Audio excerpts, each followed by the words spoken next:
Kai, wani ne kai? Wannan shine nake faɗa muku jarumi.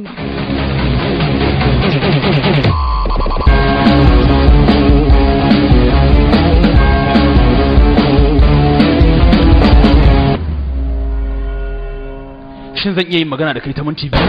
Wannan yana ganin tsoron mutuwa yake. Lalle bai san dukkanin tugun zaki ba. In kai ya rufe ko ina, kowace kofa a kulle nuna masa harkin. Idan ba haka ba ni ma kuma nan zan iya nuna ma. In ji mana, ta yaya zaka dake mu? Lalle bana da bukatar a ce na daki kowa a wannan guri.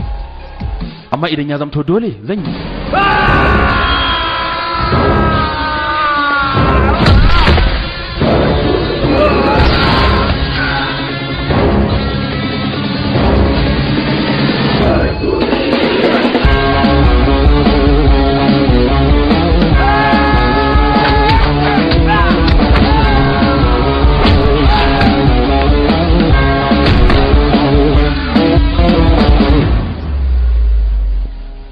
Zan yi magana da kai minti biyu.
Lalle kai baka san ko mutuwa ba. Wani muna da matukar hadari.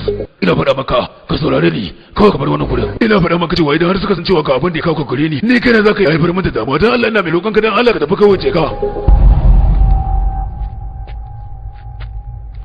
Suwaye? Kai aboki na lalle ba za ka taɓa fahimta ba ne ba. Ka faɗa min man. Ya kamata ka fahimta ba akwai matsalar dan uwa. Suwaye? Ina faɗa maka ka gabaki ɗaya ka ganewa ba za ka fahimta ba. Baka samu ne ke faruwa lamarin na bane. Ashe ya kasance ba